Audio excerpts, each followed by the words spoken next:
ጤና ይስጥልኝ ተመልካቾቻችን፣ እንደምን ሰምታችኋል? ይህ እግዚአብሔር አንድ ቀን የተሰኘው ፕሮግራማችን ነው። ዛሬ ደግሞ የምገኘው በኤልሻዳይ ቴሌቪዥን ስቱዲዮ ውስጥ ነው። ምክንያቱም እነዚህን በግራና ቀኝ የምታዩቸውን ሶስት ወጣቶች ጋብዤ ስለመጣው እነዚህን ወጣቶች እንደ ልብ ለማነጋገር ማይክ መቀባበሉ ብዙ ችግር አለ በኔ ስቱዲዮ ሲሆን፣ ስለዚህ ዘና ብለን የምንነጋገርበት ቦታ ነው ይዣቸው የመጣሁት። እንኳን ደህና መጣችሁ እህቶቼ። እንኳን ደህና ቆየሽን። እሺ፣ እኔ በጣም አመሰግናችኋለሁ። እግዚአብሔር ይመስገን። የዛሬ እንግዶቼ የዛሬ 46 ዓመት በጣም ወጣቶች ሆነን ሃይ ስኩል ገና ተማሪ ባለንበት ማለት ነው። ኦልሞስት በዛ ሰዓት የታሰርን እስረኞች የነበርንና እስረኛ ጓደኞቼን ነው ዛሬ ያቀረብኩላችሁ እና በእውነት እግዚአብሔር ይመስገን ዘመን መጥቶ በህይወት ኖረን እግዚአብሔር በዛ ዘመን ያለውን ሊያስተርከን ስለሆነ በጣም ደስ ብሎኛል። እኛም ደስ ብሎናል። በጣም ደስ ብሎናል። እግዚአብሔር ይመስገን።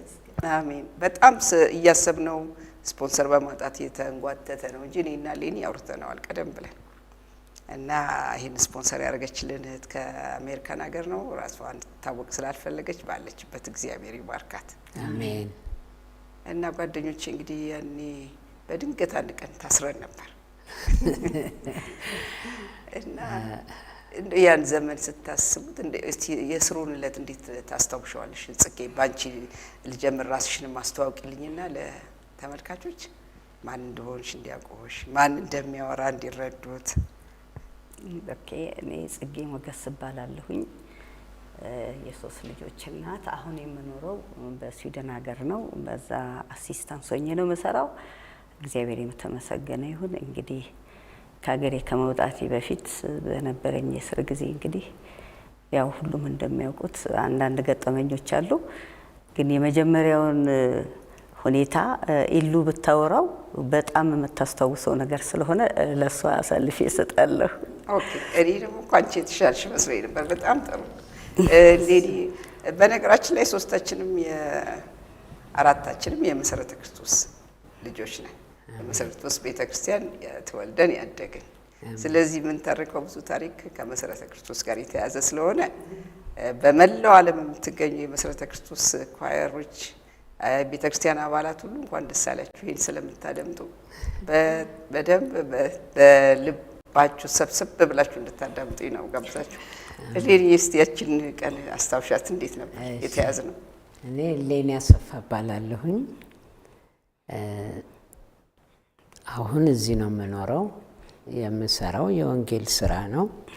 ከሴቶች ጋር ደግሞ በገጠር በከተማ ትምህርት እሰጣለሁ። ስለ ህጻናቶች አስተዳደግ፣ ስለ እህቶች፣ ስለ ማንኛውም ሆሊስቲክ ቲቺንግ ነው። እግዚአብሔር በአሁኑ ሰዓት እንዳገለግል በሮን የከፈተልኝ። ክብር ለእግዚአብሔር ይሁን። ሁሉ በሱ ለሱ ከሱ ሆኗል እና ያ ቀን እሷ መናገር ያልቻለችው ለመሰለሽ በዛን ቀን ሀፕን ከማድረጉ በፊት ያ የገባው አሰልፎ የወሰደን ስሙን መጥቀስ ባያስፈልግም ግን እናስታውሰዋለን። ሁንልኝ ጥጋቡ ይባላል። የከፍተኛ 18 ካድሬ ነበር፣ ዋና ካድሬ እና እሷ ከዚህ በፊት ታስራ ስለነበር እዛ ሩም ውስጥ ሲገባ ስለምታውቀው በሩን ገርበብ አድርገው ከፍተው እሷም ትሁትም የሚያውቁት ሁሉ ወጡ። ግን አልቀረላቸውም። ከየቤታቸው ተሰብስበው መጥተዋል። ትሁትም ነበረች እዛ፣ እሷም መታለች። በ3 በ4 በኋላ ትናገረዋለች እሷን። እና የሆነው ምንድነው ቤተ ክርስቲያን ያው እንደሚዘጋ ይታወቅ ነበር። ጉምጉምተዋል። አዎ፣ በሚደረገው በሚወራው ይዘጋል በማለት የተወሰኑ ሰዎች ወጣቶችን ባይብል ስተዲ ሊደር ሊሆኑ ሊሰለጥኑ 3 ቀን መካኒሳ መካነ ኢየሱስ ሄደን ነበር። ያሰለጠነንም ጋሽ ዳንኤል ነበረ እና በጋሽ ዳንኤል በኩል አሁን ከዚህ ስትሄዱ ከመካከላችሁ እንደ ይሁዳ የካደ እያንዳንዳችሁን አስጠቁሞ ያሳስራችኋል። እዚህ ያላችሁት እያንዳንዳችሁ ትታሰራላችሁ።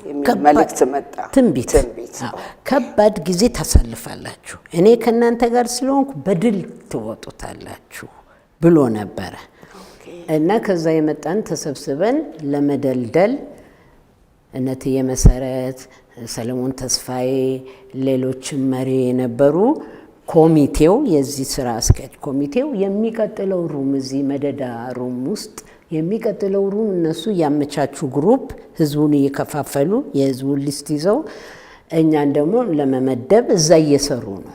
እኛ ደግሞ እነሱ እስኪመጡ እዚህኛው ሩም ውስጥ እየጸለይን ነው። አንቺም ታስታውሻለሽ እዛው ስለነበርሽ።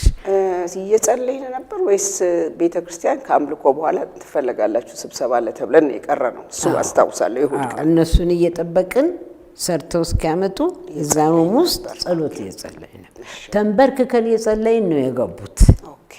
እና ገቡ። ሁለት ሆነው አንዱ ሁንልኝ ጥጋቡ ነው፣ ሌላው እንደዛ ነው። ከዛ ምን አለው አለማየሁ ነበር የሚመራው። አለማየሁ ነበር የሚመራውና የምትጨርሰውን ጨርሰ ቦታውን ስጠኝ አለው። ፕሮግራም መራው አለማየሁ አሁን ፓስተር የሆነው ማለት ነው። እና አለማየሁ ምን አለ አንድ መዝሙርን ዘምርና ምረጡና ለሳቸው ጊዜውን ሰጣለሁ አለ። እና መዝሙር ምረጡ ሲል እኔ እጄን ሳወጣ ምን ሲለኝ ድሉ የጌታችን ነው፣ የጠላት ማሽካካት ድንፋታ፣ የጦር የሰልፍ ብዛት ጋጋታ፣ ለኃያሉ ኢየሱስ ምኑ ነው ሁሉም በእጁ ነው የሚል መረጥን። ከነቁጥሩ ዘመር ነው። እኛ ላቆም ሁንልኝን በዛን እየዘመርን እሷ ትሁት ሌሎችም ሹልክ እያሉ ወጡ።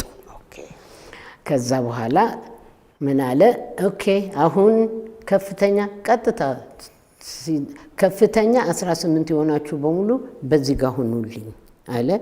በዚህ ጋር ሆኑ። አንቺ 27 26 ስለነበርሽ በዚህኛው ሳይድ ነበርሽ። እኔ አይደለም እኔ ከፍተኛ አቧሬ ነሽ። ቀበሌ 16 ምናምን ከፍተኛ 13 ቀበሌ 15 ማለት እኮ በጣም ከመሰረተ ክርስቶስ ብዙ ሩቅ። እዛ ጋር ሄድሽ።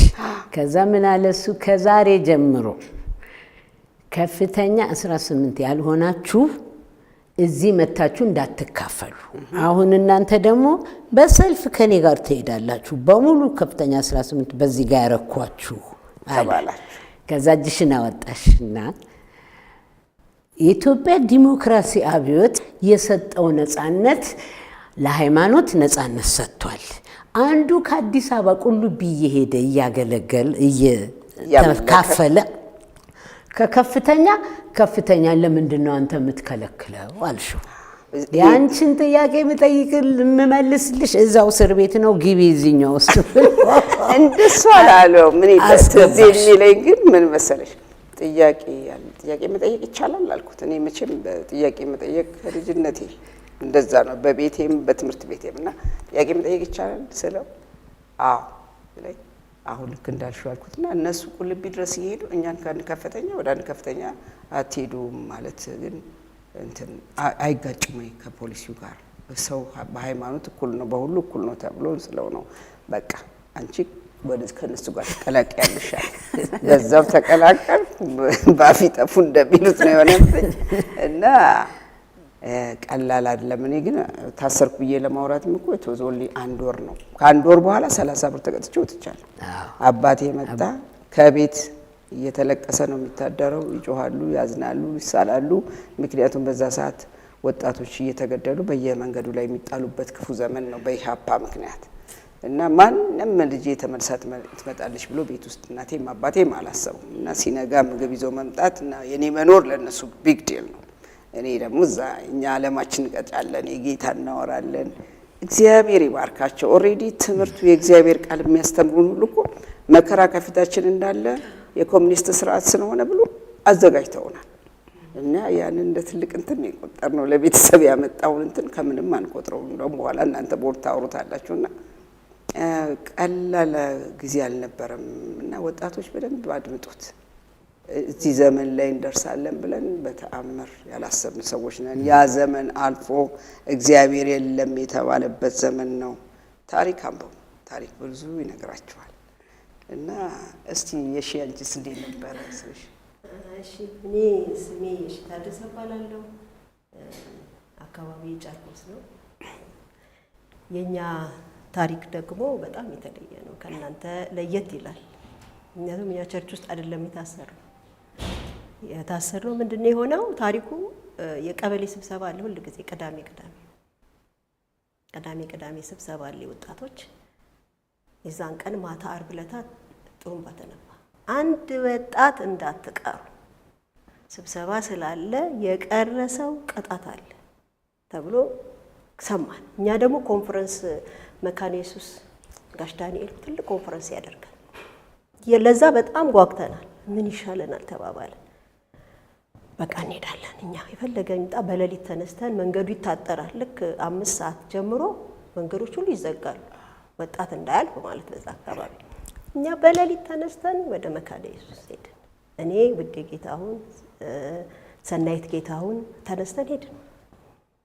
እዛ ሄደን ያለ ጓደኛችን ሰርካለም ሽፈራው የምትባላለች እሷ 5 ሰዓት ላይ ቸርች ልትሄድ ስትል መንገድ ላይ ያዟት። የት ሄጅ ነው ሲሏት ቸርች። ጓደኞች ሲሏት እነሱም ቸርች ናቸው። በይኔ ውሰጂን ብሏት ይዘዋት መካነ ኢየሱስ ይዘዋት እነሱ ጠመንጃቸውን ይዘው ቸርች መጡ። ማለት ኮንፈረንስ ነው። ጋሽ ዳንኤል አዘጋጅቷል ትልቅ ኮንፈረንስ። እሱ ተጠርቶ ትልቅ ኮንፈረንስ ነው። ህዝብ አይደለም። እኛ ውስጥ ገብተን በጊዜ በጠዋት እንሄድ ነው። ውስጥ ነን። ስንወጣ ጠጠር መጣ የለም እኮ ግን ጠመንጃ ይዘው እሷ ከነሱ ጋር ዳር ቆማለች። እንዲህ ስናያቸው የቀበሌያችን ጠባቂዎች እንዲህ ከዛ ጥፉ ነው ነገር እንደዚህ ባይኗ ጠቀስ አደረገች። ከዛ ተነስተን ሳያዩ ሹልክ ብለን ቤታችን እስቲ ሌላ ቦታስ ቢጠፋ ማለት አድራሻ ትቀይሪያለሽ እኮ ልጅነት። ቤት ስንገባ ወዲያው ተከትለው ቤት መጡ። ቤት የመጡ ከዛ ያሉኝን መጽሐፍ ቅዱስ መጽሐፎች ማነባቸውን በሙሉ ይዘው ቀበሌ ታሰርን ማለት ነው። የኛ እንዲህ ነው እንግዲህ በኋላ ዝርዝሩን እናገራለን። ቀበሌ ታሰርኛና አገኘሽን ከኛ ግሩፕ? አይ ከእናንተ ግሩፕ አይደለም። እኛ 8 ነን እዛ የታሰርነው። ተስፋዬ ጌታሁን የት ነው የራሳችሁ ቀበሌ? ጨርቆስ ከፍተኛ 21 ቀበሌ 24። ኦኬ። ሰርካለም አለች፣ ውዴ ጌታሁን አለች፣ ሰናይት ጌታሁን አለ፣ ተስፋዬ ጌታሁን አለ፣ ኤፍሬም በየነ ኤፍሬም የሚባል ልጅ አለ። አባቱን ስማውን ጠፍቶኛል። ሌላ ደግሞ አሁን አሜሪካን ሀገር ናት ያለችው አንዲት እህት እሷም አለች። ሌሎችም ብቻ 8 ነን የታሰርን። 8ታችንም እዛ ታሰርን። መብራቴ ላቀው አንዷ መብራቴ ላቀው ትባላለች። ይኒኒሽ ገብሪ የምትባላለች። ጠቅላላ 6 እህቶች 2 ወንድሞች የታሰርን። የኛን ለየት የሚያደርገው ሁላችንም አማኞች ነን የታሰርነው አንድ ላይ። ሌላ እናንተ ጋር የፖለቲካ እስረኞች ያባዎች ታስረዋል። እኛ ጋር እኛው ብቻ ነበርን እና እንደው የማዝነውን ነው የምነግራችሁ። ምንድን ነው የምታነቢው መጽሐፍ? ያነጋግሩኛል፣ ይጠሩኛል ምናምን ብዙ አለ። እሱም በኋላ እየተነጋገርን ነው እንሄዳለንና ሲሉኝ በቃ የማነባቸው መጽሐፍ ስናገር ከቤት አሉ አዋሉ ብዬ ይዣቸው መጣው። ከቤት ለቃቀሜ ሲወስዱ ከዛ ውስጥ የፓስተር በቀለ 1-3 መጽሐፎች ነበሩ የእንግሊዘኛ መጽሐፍት እና በቃ እነሱ ተወሰዱብኝና ይሄ አይረሳኝም።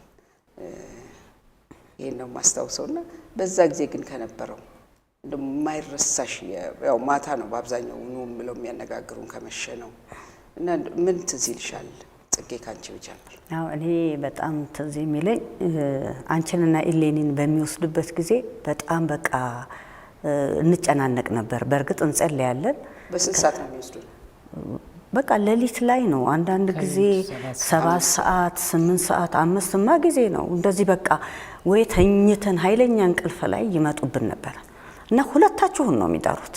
ሁለታችን ብቻ ነው። አዎ እኔ በጣም ትዝ ይለኛል። በቃና እኔ ነበርኩ ደግሞ መናገረው በሌሊት ጨለማን ተገና አርጋችሁ ህግ ባለበት ሀገር የሰው ልጅ አገረዶች ይዛችሁ የምትወጡት ብዬ እናገራለሁ።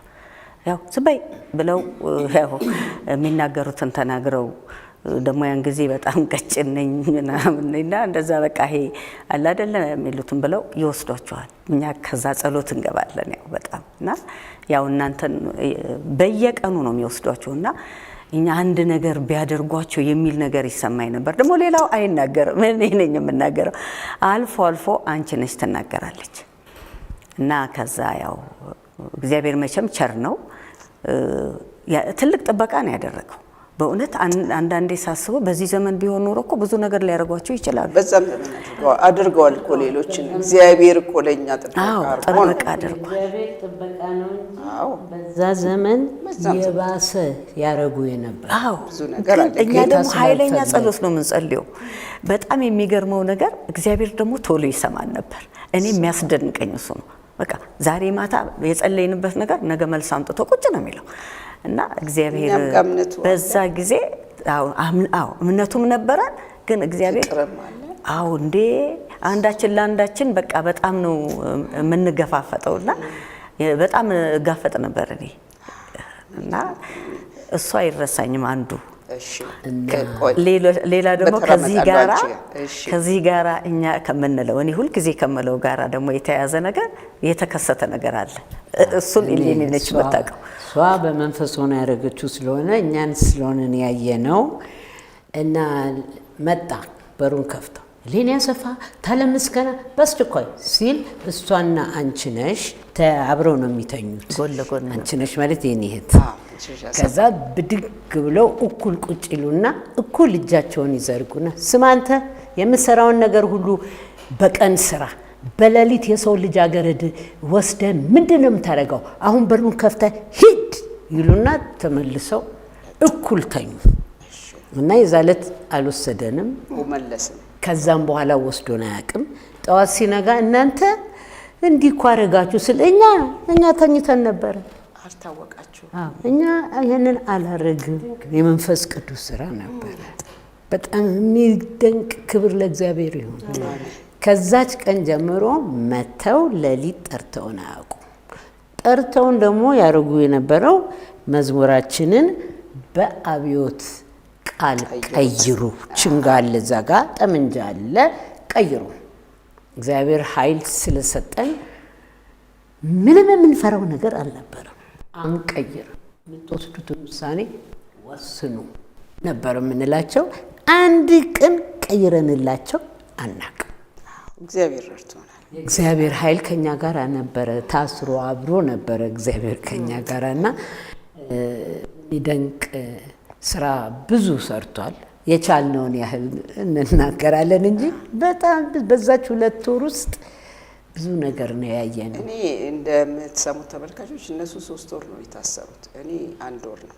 1 ወር ታስሬ 30 ብር ተቀጥቼ ስለወጣው የነሱ ስቃይ ሞር ነው። እኔ ላይ ከደረሰው በላይ ነው የነሱ እና እኔ ለመናገር ማፍራለሁ። እንደው እንትኑን ሳይው አክብጄ እዚች ላይ እንትን ሹሩባ ሰርቼ ያገኙ ጆሊ ነገር አድርገው ጋር ጠርጥረውኛል። እንደው ብዙ እንትን ያለ ሱሪ አድርጌ መሰለኝ ያገኙኝም እና እንትን ብዙ ይሄን ያህል አሰቃዩኝ የምለው ነገር ትንሽ ጸጉሬ ላይ ዱላው ትንሽ ያርፋል፣ ብዙም አይደለም። በርህራሄም አላቸው፣ የሚያፈቅርም አለ። ከዛ ውስጥ የዛው ሰፈር ልጅ ሆነ አንድ ሀብታም ልጅ አለ። የፍቅር አይነት ካድሬው አለ። የካድሬው ፍቅር አይመስለኝም ምናምን አለ። ብዙ ነገር አላየው። እግዚአብሔርን አመሰግናለሁ። ግን በዚሁ ተጨማሪ መናገር የምፈልገው እስር ቤት ውስጥ የነበርነው ብዙ ነን። አሁን ኢትዮጵያ ውስጥ እዚህ አዲስ አበባም ብዙ አሉ እና በጣም ይቅርታ አድርጉልኝ። እናንተን ሁሉ ማቅረብ ትንሽ እንትኑን ጥሩ አይመጣልኝም፣ አልችልም ከዚህ በላይ ብዬ ነው ያልጠራዋችሁና እዚህ ያላችሁ እህቶች ደግሞ በሌላ አጋጣሚ ስንገናኝ ምን መሰክረው የእግዚአብሔር ነገር ይኖረናል። እሺ እህቴ ወደ አንቺ ልምጣ። እስቲ አንቺ ደግሞ የጨርቆሱ እኔ እንግዲህ እዚህ ቦታ የተገኘሁትኝ 8ቱን ወንድሞቼ እናቶቼን ወክዬ ነው ማለት እነሱ ቢገኙ አብረው የታሰሩ እና የኛ የእስር ቤት ታሪካችን በየጊዜው ነው የምንገረፈው። እኔ በዛ ሰዓት ብታውኝ እንደው አንድ ዱላ ቢያርፍብኝ ቀጭን በለኝ፣ በጣም ቀጫጫ ምንም የሌለው ሆነ በቃ ቀጭን በጣም እና በየጠዋቱ እንገረፋለን። እና አንድ ጓደኛችን ሰርካለም ሽፈራው እሷ ገና እስር ቤት ስንገባ እኔ አንዱ ዱላ ካረፈብኝ ጌታ እተዋለሁ አለች። እንዴት እንደዚህ ይባላል? ጌታ እተዋለሁ አለች። እኔ ዱላ አልወድም። እኔ አንድ ዱላ ካረፈብኝ ቤቴ ቢሆን ሽንቴ ነው የሚመጣብኝ። እኔ ዱላ አልወድም። ስለዚህ እኔ ይቅርታ አድርጉልኝ። የለም ጌታ፣ ያኔ ጌታ የለም በሉ ነው እኛ ጋር በሉ ነው በቃ። ጌታ የሚባል እግዚአብሔር የሚባል የለም። አንዱ እሱ ነው እና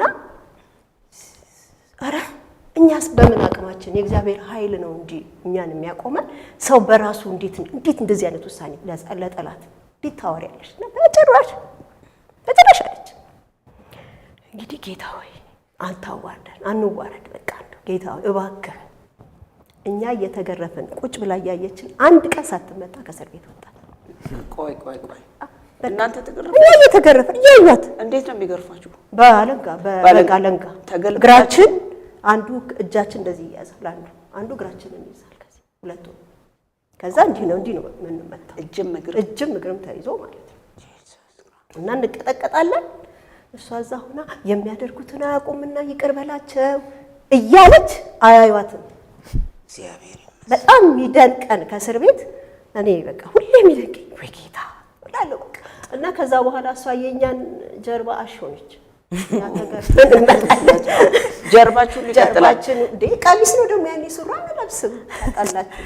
ቀሚሳችን ላብችን ላይ ብትን ይላል። ከዛ እሷ ቁጭ ብላ በቫዝሊን ታሸናለች። አይ ጌታ ለዚህ ነው ያስቀመጠሽ እያልን ማለት እግዚአብሔር ይመስገን። ከአቅማችን በላይ አንፈተን።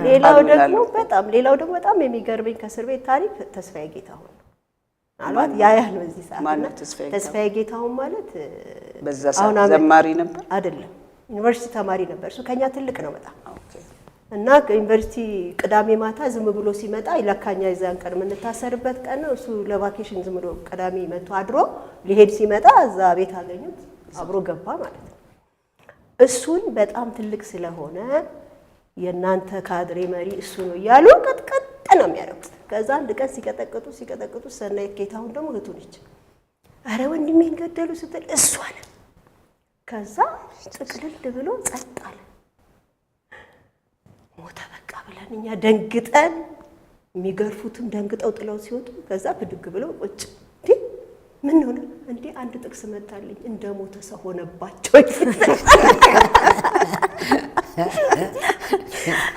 እንደ ሞተ ሰው ሆነባቸው የሚል ጥቅስ መጣልኝ አለ።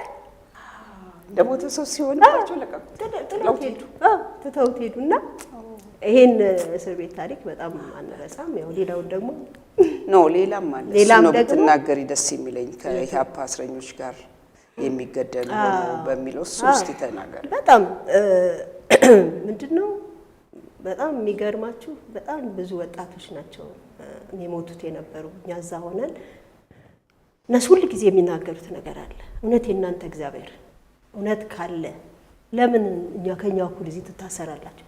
ይልቁንስ አትልፉ፣ ስትሄዱ ባዶ ሰማይ ነው የምታገኙት እና ዝም ብሎ ለማይሆን ነገር ዋጋ አትክፈሉ። እንደሱ የሚሏችሁ የኢህአፓ ወጣቶች የታሰሩት እና ሲሉን አይ እኛ በምድር ላይ የተሰጠን ሰላም እረፍት ብቻ ይበቃናል።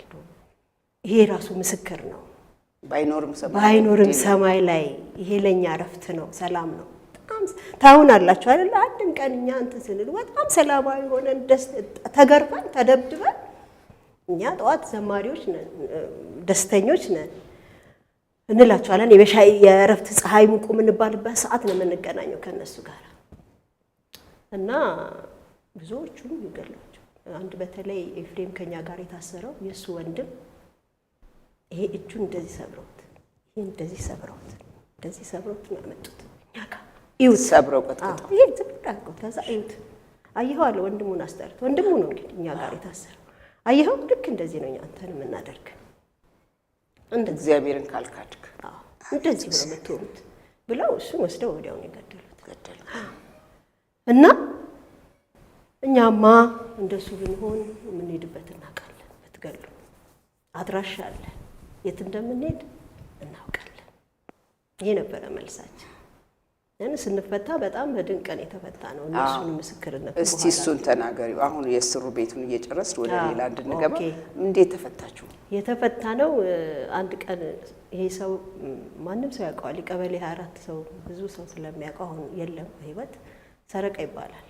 በቃ እሱ አለ ማለት አለ ነው። ዛሬ እነዚህ ሰዎች ይገላሉ ካል ይገላል፣ ምንም ጥያቄ የለም። እና መጣና 8 ሰዓት ላይ ተዘጋጁ፣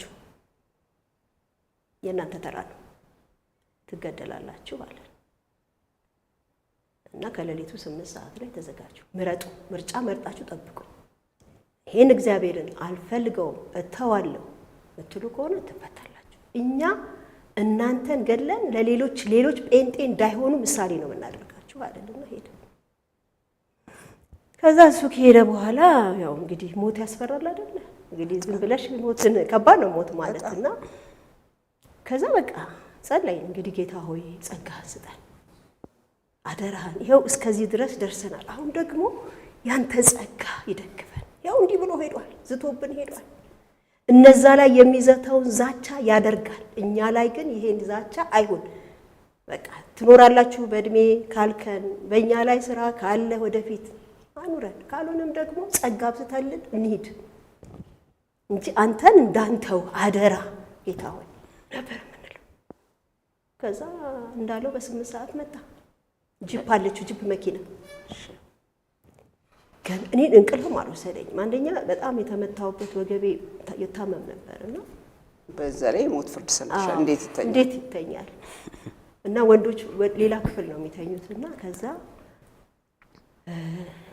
የመኪናው ድምጽ ገና ስንሰማ ደነገጠ። ከዛ ወንድሞቹ ኧረ ተነሱ ምናምን። ከዛ መጣ ሲገባ በእውነት እላችኋለሁ ሰውነቱ በሙሉ ይንቀጠቀጣል፣ ልብሱ ሳይቀር ይላል። እንትን አብዮት ጠባቂዎች ጠመንጃ ይዘው ከሱ እኩል ነው የሚገቡት። ያኔ እሱ በጣም ባለስልጣን ነው። በቃ ምን አንበሳ እኮ ነው። በቃ አንበሳ ታውቂያለሽ ነው። ድምፁ ራሱ ያስፈራል ሲመጣ። ግን ሰውነቱ በሙሉ ተንቀጠቀጠ። ምንድን ነው?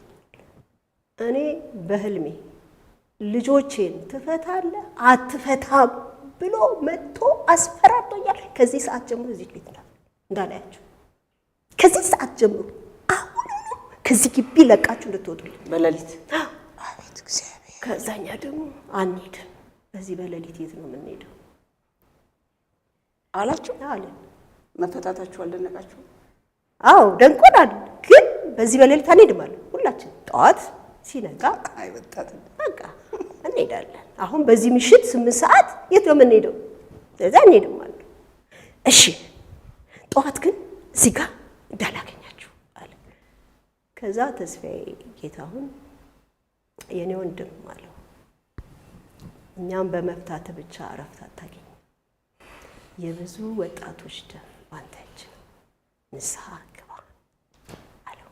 ንስሐ ግባ አለ ተበለኝ ብሎ ጥሎ ወጣ። ስለዚህ እኛ ስንፈታ በዛ ሰዓት የሀባዎች በሙሉ በጣም ነው የተደነቁት። ለሁሉም ደግሞ ከተፈታን አይቀር መጽሐፍ ቅዱሳችን ትራክቶቻችን በሙሉ ታስረዋል። እሱ ሁሉ ነው የምትሰጡ በቃ ከዛ በኋላ ምን በላችሁ ኩራት ተሰማን እና አምጡ መጽሐፍ ቅዱሳችን ስጡን። መጽሐፍ ቅዱሳችን ታስሯል፣ ትራክታችን ታስሯል። ስለዚህ እሱ ማብሮን የታሰረው ይሰጣል።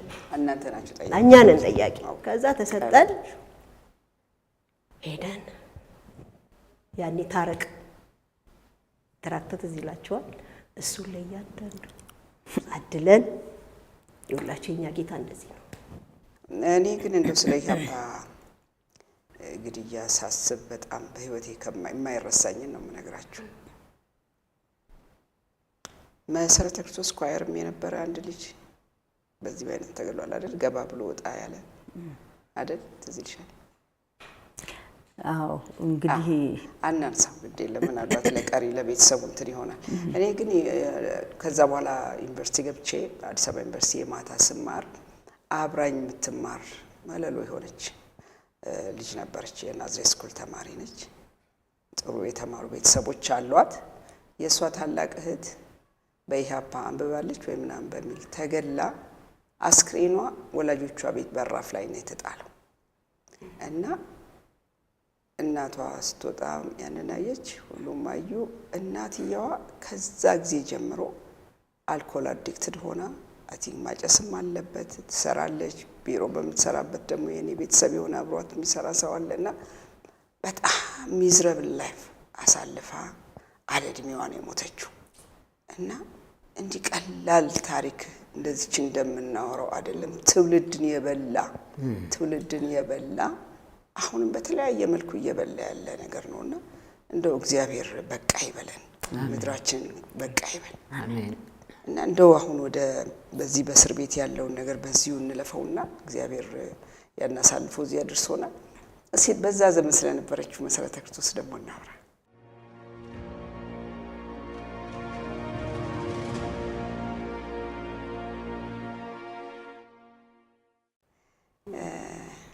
በዛን ጊዜ እንግዲህ ፓስተር ዳንኤል ከእንግሊዝ ሀገር ተምሮ እንደመጣ ከዛ በፊት የነበረው ፓስተር ወደ አሜሪካ ሄዶ በዛ እኔ ልክ ስመጣ ፓስተር ዳንኤል ሲመጣ እዛ ቸርች ስገባ እኩል ነው ጊዜውና ፓስተር ዳንኤልን ነው ማቀው። አንቺ መሰረተ ክርስቶስ ኤኳየር እንደመሆንሽ ቀደም ያለውንም ታውቂያለሽ። ግን በጣም ያን ጊዜ ላይ ኃይለኛ የእግዚአብሔር ክብር ይገለጥ ነበር። አት ዘ ሴም ታይም ደግሞ ደረጀ ከበደም ተቀብቶ በጣም በዝማሬው ብዙዎችን አይ ቲንክ ብስራት ወንጌል ያኔ ገና ከመዘጋቱ በፊት ስለነበር የሱም መዝሙሩም ይሰማል የደረጀምና ብዙዎች ሰምተውትም በተለይ ያለፈው በደሌንቶ ጌታ ያደራት ታስታውሰው እባክህ እድል ስጠኝና ልጅ አድርገኝ እንደገና የሚለው መዝሙሩ ብዙ ዓለማውያን በኋላ የሚያወሩ ልንጫታቸውን እየበሉ እሱን እየዘመሩ ምን እያሉ ወደ ጌታ የመጡ ሰዎች ነበሩና የሁለቱ እግዚአብሔር የተጠቀመበት የቢጫ ለባሽ የኤኳየሮችንም እግዚአብሔር በጣም ቀብቶ ያወጣበት ሰዓት ነበር እና እግዚአብሔር ፓስተር ዳንኤል መኮንን ይባርክ።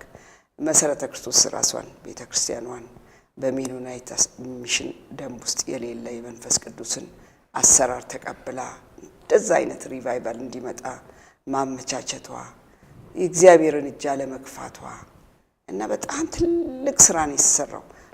ቢሳይድስ ደግሞ ብዙ ወጣቶችም ወደ ወንጌል መጥተው በዚህ በኢህአፓው ከመበላት ሜዳን ነው እኮ እሱ ነው። እሱም ቀላል ነገር አይደለም እና በጣም እግዚአብሔር ይባርካችሁ ነው የምለውና እስቲ በዛ ዘመን ከተሰራው ነገር ውስጥ እግዚአብሔር ከሰራው ማትረሽው በፓስተር ዳንኤል አገልግሎት እስቲ አንድ የምታስታውሽው ካለ? አዎ በዛ ጊዜ እንግዲህ እግዚአብሔር ምንድን ያደረገው ልክ ጋሽ ዳኜ ነበረ ብዙ ያስተምረን ነበር እንዴት እንደምንጸልይ ኢቨን አጋንንት ለማውጣት እንኳን እኛ እናናዘዝ ነበርና እሱ ምን አደረክ ከየት መጣ የት ገባህ የሚል አሁን እንደሚባለው እናደርግ ነበርና አንድ ቀን ያዘን አንዱን አጋንንት ያዛትን ሴት ስናናዘዝና በጣም ነው ወጣቶች በዛ ሰዓት እየመጡ ስለነበረ በጣም ነው የሚያስተምረውና እሱኮ የውሸት አባት ነው እንዴት ነው የምታናዘዙት እና በጌታ በኢየሱስ ስም ውጣ ብሎ ወዲያው ሲናገር አጋንንቱ ለቀቃት ማለት ነው። በቃ ከዛ በኋላ ማናዘዝ የሚባል ነገር አናደርግም ነበርና ትልቅ ትምህርት ነው አስተማረን። ከዛ በኋላ ይሄ መሆን የለበትም ብሎ ትልቅ ትምህርት ያስተማረ አንዱ እሱ ነው መሰረት እንድንጥል ያደረገ። ከዛ በኋላ ጋሽ ዳንኤል እንግዲህ ወደዚህ ሲመጣ ብዙ ወጣቶች ይመጡ ነበር። ደረጀም የተወሰኑ ሰዎች ከመጡ በኋላ እንደውም ከሱ በፊት ወንድሙ ነው የመጣው ትልቅ ወንድሙ ወደ ጌታ የሄደው ሚሊየን እሱ ነው መጀመሪያ የመጣውና በጣም የሚገርመው ከአንድ አካባቢ አንድ ሰው ከመጣ በሚቀጥለው ቀን 7 8 10 ሆኖ በግሩፕ ይመጡ ነበርና ከ35 ቀበሌ ከመሿለኪያ ከሯኤል እንደዚህ ነው እየተሰበሰበ የመጣውና በአንድ ጊዜ ወጣቱ ሞላ በቃ እና በዛ ጊዜ በዛ ሰዓት እነ ዘሪሁን ነበሩ እነ ገሰሰ ግዛው በኋላ ኢህአፓ ሆኖ ያው ጌታ ትርፎት አሁን ሎስ አንጀለስ ነው ያለው በጌታ ነው ያለው እግዚአብሔር ይመስገን። እንዘምራለን እንጸልያለን እና ቢሶሎም ነበሩ ያስተምሩናል። ከዛ ጋሽ ዳንኤልም መጥቶ አንዳንድ ነገሮችን አብረን እንጸልያለን በቤተ ክርስቲያን ውስጥ ትልቅ የጸሎት ጊዜ እየሆነ በቃ መጸለይ ነው። ስንገናኝ ቫሊቦል እንጫወታለን በግሩፕ አንደኛ ግሩፕ ሲጫወት አንደኛው ግሩፕ ይጸልያል። ሲሸነፍ የተሸነፈው ወደ ጸሎት ይሄዳል። እንዲህ ነበር የምናደርገውና እኛ ያው መጸለይ በቃ ቀላል ነበረ ለኛ። በቃ እግዚአብሔር ድንቅ ነገር እንዲሰራ የምንጓጓ በቃ የምንፈልግ ነበር። ይታያል እንዴ በፓስተር ዳንኤል አስደናቂ እኔ እሱን ነበር እንድትናገር የፈለኩት በሱ አገልግሎት ላይ ወይም ሌኒ ትናገራለች የሚያስደንቁ ፈውሶች ማረሳቸው። ከዛ በኋላ እንደዚህ እየሆነ ምን ሆነ? አንድ አገልግሎት ላይ ነው እንግዲህ ነገሩ ሪቫይቫሉ የጀመረው ማለት ነው። እሱ ሰበከ፣ እንጸልያለን፣ ፈውስ ቸርች ውስጥ መካሄድ ጀመረ ማለት ነው።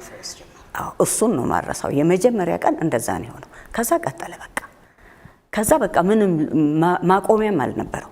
አጋንንት ሲጮው ሰብስበው ወጥተው ወደ ክፍል ውስጥ እየወሰዱ አጋንንት ይለቃል፣ ሽባዎች ይተረተራሉ። እና ሃይማኖት እግራቸው የዘረ ደንቆሮ ሃይማኖት የምትባል እስቲ እሷን በደም ተናገረ። እሷ አሁን ለምሳሌ ያህል እግሯ ወደ ኋላ እየዞረ ነበረች። በቃ በሽተኛ ነበረች። አመጧት ዘመዶች ይሁን አላውቅም እንዳመጣት እና አምጥተዋት በጣም የማረሳው ነገር ያን ለታ ጋሻ ስራት ገብሬ ከታክሲ ውስጥ አብሮ ደግፎ እሱ ግራ ይገባው ነበር በዛ ሰዓትና ግን ደግፎ አምጥቶ በኋላው በር በኩል አምጥቶ ቁጭ አርጓት ነበር። እግሯ የዞረ ነው፣ አንድ እግሯ የዞረ ነው በቃ ለብዙ ጊዜ። እኔ ከህፃንነቷ ጀምሮ ይሁን ነገሩ ትዝ አይለኝም፣ ግን እንደዛ ነበረች። ከዛ ጌታ እጅ አልተጫነ ምን አልተባለ፣ ቸርች ውስጥ እየተጸለየ ተፈወሰች እና ጋሻ ስራት ከዛ በኋላ እውነትም እግዚአብሔር ይፈውሳል አሁንም ይሰራል ለካ። በቃ ከዛ ጊዜ ጀምሮ እግዚአብሔር እንደሚሰራ በቃ ለሱ ትልቅ ምክንያቱም እሱ ነው ከሌላ ሰው ጋር ተሸክሞ ያመጣትና ይሄ አንዱ ማይረሳ ነው። እንደገና ደግሞ የሆነ አንድ ታሞ የወደቀ ልጅ ነበረ። ጆሮ አይሰማም፣ አፉ አይናገርም። አለማየሁ በቀለ ነው ይሄንን ከመንገድ ላይ ይዞት የመጣው። እዛ ቸርች ውስጥ እያጠብነው እያወራ ነው አይናገርም ሲል እግዚአብሔር አንድ ቀን አፉን ከፈተለትና ልክ ለመጀመሪያ ደግሞ ስሙንም የጠራው አለማየሁን ነው። ከዛ እኔን የጠራው እኛ በጣም እስከመደነግጥና ያ ሰው እግዚአብሔር እንዴት ትልቅ ቦታ እንዳደረሰው ትዳር ይዞ ሜኖናይት እንደውም መጽሐፍት ቤት ቀጥሮት ይሰራ ነበረ። ከዛ በኋላ ሚስት አግብቶ ልጅ ወልዶ ያው ከጌታ ጋር አለና እግዚአብሔር በጣም ትልቅን ስራ የሰራው በዛ ጊዜ ነው። ሲጀምር ማቀው ይሄንን ነው። ጌታ ይባርክሽ። እኔ እኮ ደግሞ ሜሞሪሽን እንደነቀበታል እንደዚህ ዝርዝር ሁሉ ይሄን ከስንት ዓመት በኋላ አስታውሶሽ መናገርሽም በጣም ይደንቃል። እግዚአብሔር በዛ ዘመን የሰራው ነገር በቃ እንደ ቀላልም ሆኖብን ነበር። ሁሌ ፈውስ አለ፣ ሁሌ ሳይፈወስ የሚቀር ሰው የለምና እግዚአብሔር ይመስገን። ፕሬዘንሱ ራሱ አሁን እኮ የተናገርሽው ማንም እኮ ጭኖ ሳይጸልይ የእግዚአብሔር መንፈስ በሙላት ስለነበር ስራውን ይሰራል። ይሄ እኮ ነው አንዱ የሚያስደንቀው። እግዚአብሔር ይባረክ። አንቺስ የምታስታውሻለሽ? ከብዙ ጥቂቱ እኔ የምደነቀው በጋሽ ዳንኤል ላይ የነበረው መንፈስ በሱ ላይ ብቻ አልነበረም የሚሰራው። ዘሆል ምእመን ጌታ ኢየሱስን ያገኘ በዛ ዘመን ለአጋንንት ይጸልያል፣ ድንቅ ታምር ያደርጋል። አጋንንትም ገና ከኦሎምፒያ ነው ጮሆ ገብቶ ነፃ የሚወጣው። አይኑ የታወረ ይፈወሳል።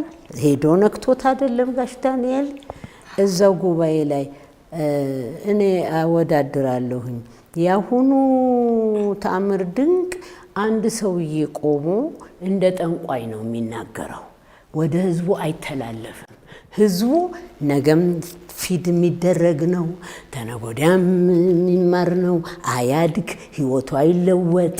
የትኛው መንፈስ ነው የሰራው ብዬ እንዳስብ ያደርገኛል ሳወዳድረው እና በሱ እኔው መንፈስ ቅዱስ ሞላ በጉባኤ እንዳለው እሱ መድረክ ላይ ቆሞ ለመንፈስ ቅዱስ የምትፈልጉት ተነሱ ሲባል በሙሉ መንፈስ ቅዱስ ተራ ያሉ አንዳንድ ቃል አይደለም መጽሐፍ እንደምትጽፊ እንደምታነቢ ነው ልሳን የሚወርደው የነበረው። ጭንቅ የለም፣ በቃ ዝም ፍሎ ነው የሚያደርገው እና መንፈስ ቅዱስ በሱ ውስጥ የጀመረው ህዝቡ ሁሉ አየሩ ሁሉ አየር በቃ ዝም ብሎ ያመጣቸው ነበር። ሰዎቹን ማንም ሳይመሰክርላቸው ሂዱ እያላቸው መተው ይድናሉ፣ ይለወጣሉ። ለውጥ ይለወጣል። ሰው ከዳነ የጸሎት ሰው ነው የሚሆነው። ወንጌል ሰባኪ ነው የሚሆነው። ሰው ነግሮት አይደለም። ያ መንፈስ ራሱ ማይትሊ ይሰራ ነበር። አየር ላይ ነበረ፣ በቃ አየር ላይ። እኔ ሰው መስክሮልኝ አይደለም። ከቤቴ በር ከፍቼ ቀጥታ ቤቴም እዚሁ ጋር ስለሆነ ቀጥታ መጣው። ለነገሩ የጂሲኤ ተማሪ ስለነበርኩ በልጅነቴ የእግዚአብሔር ቃል እውቀት፣ የደህንነት ሚስጥሩ እውቀቱ ነበረኝ። ትምህርቱ አላችሁ። መንፈሱ ነው ጂሲኤ ማለት ገርልስ ክርስቲያን አካዳሚ ማለት ነው። አዲስ ለሆናችሁ ሰዎችና የእግዚአብሔር ቃል እንደ ሂሳብ ነው የምናገረው። የእግዚአብሔር ቃል እንደ ሳይንስና ሂሳብ አንድ ተብሎ ተቆጥሮ የሚማሩበት ትምህርት ቤት ማለት ነው። እውቀቱ ኑሮውን የመዳን ሚስጥሩ አልገባንም። መጣን። እኔ መንፈሱ ነው እኔንም እህቴንም ሂዱ ብሎን መተን የመጣንለት ለካ እነዚህም አንድ አይነት ናቸው። እንደ ጂሲኤ ሚሽነሪ ብቻ አይደሉም። እና ትንሽ እንፈራ ነበር የመንፈስ ቅዱስ ሪቫይቫሉ እዛ እና እዚህ ልዩነት ስላለው እና አይነ ስውር አይኑ ታሞ ገብቶ አይቶ ነው የሚወጣው። አንካሳ አንክሶ ገብቶ በቁመት ተራምዶ ነው የሚሄደው።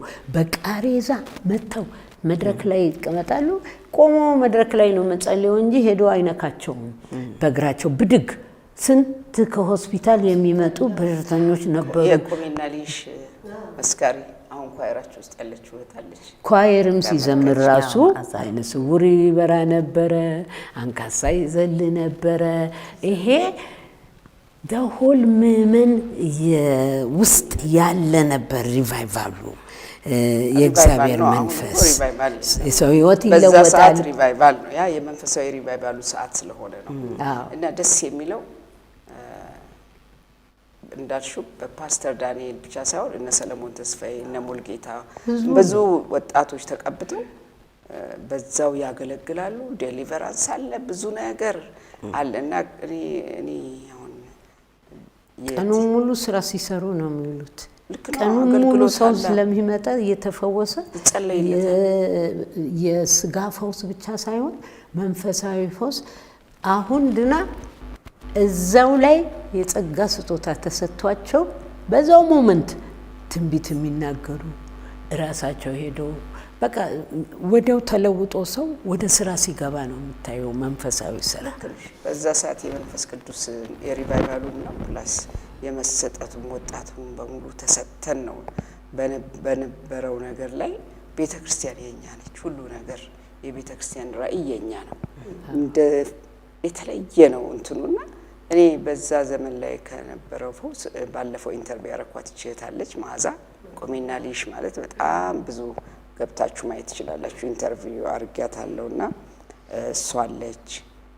ከራሴም እንግዶች ደጋግሜ አቅርቢያታለሁ። የምህረት በርሄ ፈውስ ለምሳሌ እንደው የምህረት በርሄ ፈውስ እኮ መታ እሷ አይሮፕላን ላይ ነው። እሱም ኢንተርቪዋን መስማት ትችላላችሁ። ወድቃ ነው ሆስተስ ሆና ስትሰራ ማለት ነው አይሮፕላን ውስጥ የወደቀችው እና በጂሱ ታስራ መሄድ አትችልም ነበርና ለሷ ደግሞ የጸለየላት ማን ነበር?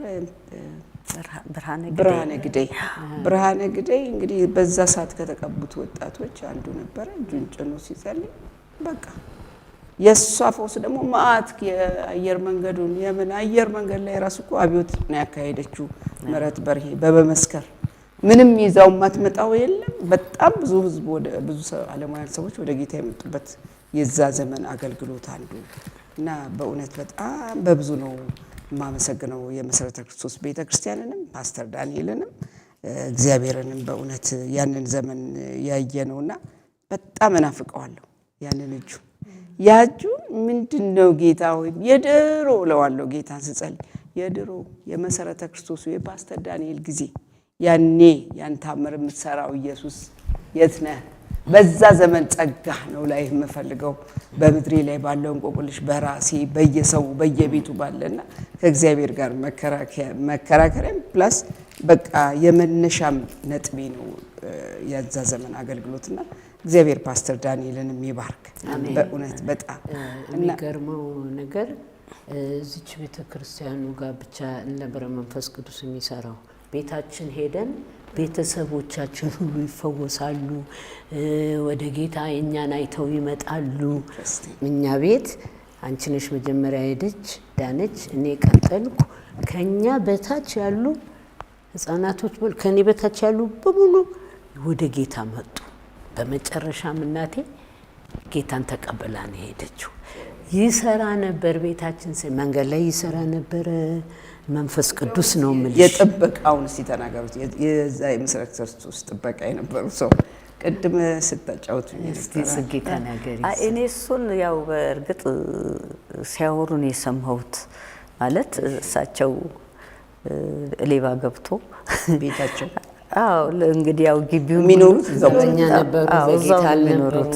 እሳቸው በጌታ አልነበሩም። ልጃቸው ናቸው እንጂ ልጃቸው ነች እንጂ በጌታ እሳቸው አልነበሩም። እና ጥበቃ ነበሩ ቤተክርስቲያን ጥበቃ ነበርና በቃ ሌባው ሲገባ እነዛ በሚጠሩት ስም በኢየሱስ ስም አስሬያለሁ ብለው ሰውየውን አስረው አሳደሩት። እነሱ በሚጠሩት በኢየሱስ ስም አስሬያለሁ ያ ያለው አሁን ጊዜ እንደዛ ስንጸልይና ያው ሌባው ቁጭ ብሎ አደረ። ያው በማግስቱ ደግሞ ያው ቀበሌ መጠራት አለበት። አንድ ሌባ ሲያዝ በአቅራቢያሽ ቀበሌ ነው ያለው እንጂ ፖሊስ አይደለም። እና በሉ ፍቱት ሲባሉ ቆይ የሚፈቱትን አመጣቸዋለሁ ብለው እንጃ እንግዲህ አለማየሁ ይምጣ አላውቅም።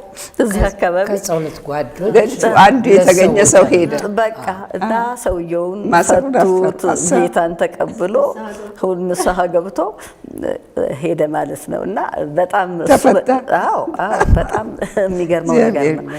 እግዚአብሔር በጣም ብዙ ነገር ነው የሰራው። እኛ አስደናቂ ነገር ሰርቷል። እንደውም ባለፈው መጽሐፋችን ላይ መውጣት የሚገባው ሌላ እዚህ ራሱ አሁን ኤልሻዳይ ያለበት ቦታ ላይ የሆነ ጠንቋይ ሰውዬ ነበሩ። ቅድም እያጫወትኩሽ ነበር። እዚህ ኤልሻዳይ ግቢ ውስጥ ቤቱን ተከራይተው ይኖሩ ነበር። የጠንቋዩ ነው ወይስ ተከራይተው?